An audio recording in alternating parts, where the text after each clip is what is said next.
نهار اللي مات رسول الله صلى الله عليه وسلم الأمة انهارت ودخلت في واحد الحالة ما تعجبش، إلا رجل واحد كان صامد وثابت من كثرة الإيمان اللي كان في قلبه، أبو بكر الصديق رضي الله عنه. وكي مات النبي صلى الله عليه وسلم المدينة كانت غارقة في البكاء، الصحابة مشي مأمنين باللي رسول الله صلى الله عليه وسلم مات. زاد خرج لهم عمر بن الخطاب قال لهم اللي نسمعه قال باللي رسول الله مات غادي نقطع له راسه. الصحابة والناس اللي كانوا تما ما كانوش مأمنين.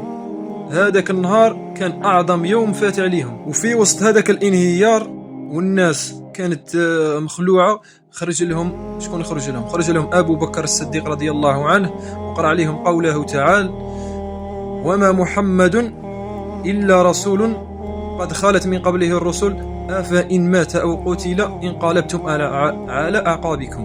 وعمر بن الخطاب من سمع هذه الآية قاس السيف من يده وقعد معنك أبو بكر الصديق وقعد يبكي، وقال له كأني أول مرة أسمع هذه الآية.